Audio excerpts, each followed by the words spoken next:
জাতিকে বাঁচানোর জন্য তার নেতৃত্বে এদেশে দুর্নীতি মুক্ত হবে, ভুয়া মুক্ত মুক্তিযুদ্ধের তালিকা তৈরি হবে, যা পার্লামেন্টে পাস করতে হবে।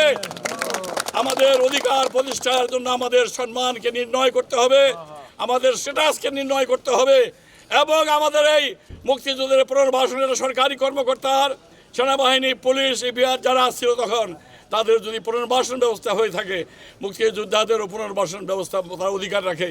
সেটা আমরা কোনো টাকার জন্য যুদ্ধ করি নাই, আমরা কোনো কুড়ার জন্য যুদ্ধ করি নাই, আমরা কোনো দালানের জন্য যুদ্ধ করি নাই, আমরা ক্ষমতার জন্য যুদ্ধ করি নাই।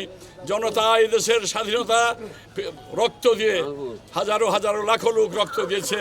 আমরা মুক্তিযোদ্ধা বন্ধুদের লাশ কাঁধে আমরা বহন করেছি। সেই দুঃখ, সেই বেদনা আমাকে তাড়িয়ে বেড়ায়। আজকে লাখো লোক মুক্তিযোদ্ধা, প্রকৃত মুক্তিযোদ্ধার এগেইনস্টে আজকে তারা ভুয়া মুক্তিযোদ্ধা সৃষ্টি করেছে। মুক্তিযুদ্ধের সময় যারা স্বাধীনতার দাবিদার বলে মনে করে, স্বাধীনতার একমাত্র পক্ষীয় শক্তি মনে করে, তারা স্বাধীনতার কবর দিয়েছে। লাখো ভুয়া মুক্তিযোদ্ধা করে আমাদেরকে কবর দিয়েছে। মুক্তিযুদ্ধের চেতনাকে পদদলিত করেছে, মুক্তিযুদ্ধের সম্মানকে তারা কুরে কুরে খেয়েছে। তাই আজকে জনতা জেগে উঠেছে। আমরা মুক্তিযোদ্ধারাও চাই একটি ভুয়া মুক্ত তালিকা সারা বাংলাদেশে তৈরি হোক। আমরা শেষ রক্তবন্দি দিয়ে আবার লড়াই করে যাব। আমরা তৈরি আছি ভারতের আগ্রাসনের বিরুদ্ধে। আমরা যেরকম যুদ্ধ করেছিলাম, ভারত আমাদের স্বাধীনতাকে সমর্থন দিয়েছে।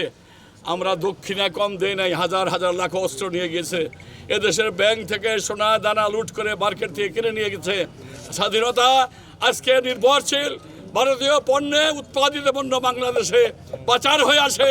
এদেশের শিল্প সৃষ্টি না হলে এদেশে বেকার ছেলেমেয়েরা বেকারি থেকে যাবে, দরিদ্র থেকে আর দরিদ্র হবে। কাজে আজকে অঙ্গীকার করতে হবে এই স্বাধীনতার যুদ্ধের যে ফসল মানুষের ঘরে ঘরে পৌঁছে দিতে হবে। আমরা যারা জীবিত রয়েছি এখনো, সেই স্বাধীনতার স্বাদ মানুষের ঘরে পৌঁছে দিতে চাই। ছাত্র জনতার ঐক্যের মধ্য দিয়ে আজকে একটি বর্তমানে নিরপেক্ষ একটি সরকার, আজকে ইন্টেরিয়াম গভর্নমেন্টকে আমরা সমর্থন দিতে চাই এইভাবে যে সংস্কার করেন।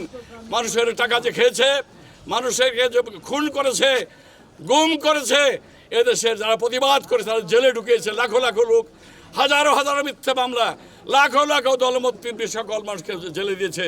আমরা সুষ্ঠু বিচার চাই। বিচার না হওয়া পর্যন্ত, এই লুটেরাদের বিচার না হওয়া পর্যন্ত আমরা নির্বাচন চাই না।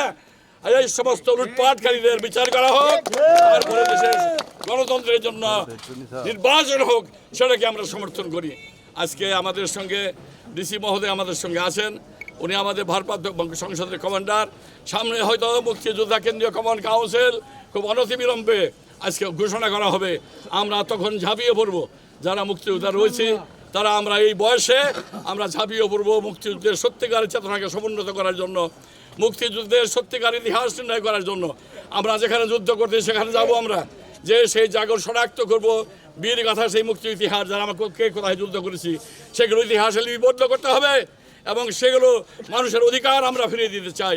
মানুষের স্বাধীনতার স্বাদ ঘরে ঘরে আমরা পৌঁছে দিতে চাই। দিবস অনেকে বলতে চান আরেকটি মুক্ত দিবস হয়েছে, ইতিহাসকে বিকৃত করা যাবে না। আমরা মিত্র বাহিনীর সঙ্গে 10 জামাল শেরপুর 9 তারিখে স্বাধীন হয়েছে, আমরা 10 তারিখে এখানে উঠেছি। যারা মুক্তিযোদ্ধারা পিছনে এলিট ফোর্স পরে এসেছেন, হয়তো 11 তারিখে এসেছেন, 11 তারিখে আপনি আসার অর্থই এই না যে 11 তারিখে জামালপুর স্বাধীন হয়েছে। স্বাধীন হয়েছে 10 তারিখে। আমাদের খুররাম মুতাসিমুল্লাহ খুররাম আমাদের সঙ্গে যুদ্ধ করেছে কারমাইকেলের ইংরেজি অনার্স কোর্স। এই পিটিআইয়ের মধ্যে ওখানে মুতাসিমুল্লাহ খুররাম, বীর বিক্রম এখানে ভারতীয় বাহিনীর সঙ্গে মিত্র বাহিনীর সঙ্গে যুদ্ধ করে এখানে শহীদ হয়েছেন। ভারতের 4-5 জন অফিসারও শহীদ হয়েছে। কাজে আজকে এই দিনকে নিয়ে কেউ বিতর্ক করতে চান না। আমরা রাজনৈতিকভাবে আমরা কোনো সিদ্ধান্তকে আমরা মানতে চাই না। আমরা বলি সত্যিকারের ইতিহাস সেটাকে লিপিবদ্ধ করতে হবে। আজকে আমরা বলতে চাই, এদেশের জনগণকে বলতে চাই, আপনারা মুক্তিযুদ্ধের চেতনার সঙ্গে ঐক্যবদ্ধ হন এবং সত্যিকার অর্থে মুক্তিযুদ্ধের ইতিহাস নির্ণয় করার জন্য। আপনারা জানেন প্রত্যেক গ্রামে গঞ্জে মহল্লায় আমরা জানি কে যুদ্ধ করেছে আর কে করে নাই, কে ভুয়া কে প্রকৃত মুক্তি, আপনারাই জানেন। কাজে এগুলো আজকে আমরা বের করতে চাই। কাজে আজকে আমাদেরকে সমর্থন চাই, প্রশাসনের সর্বরকম সমর্থন আমরা চাই, ল এনফোর্সমেন্ট এজেন্সি আমরা সমর্থন চাই। এ কারণে চাই, এখনও মুক্তিযোদ্ধারা অবহেলিত, এখনও মুক্তিযোদ্ধার বিরুদ্ধে কেস দেওয়া হয়। কাজে আমরা চাই আপনারা আমাদের প্রতি সুদৃষ্টি রাখবেন।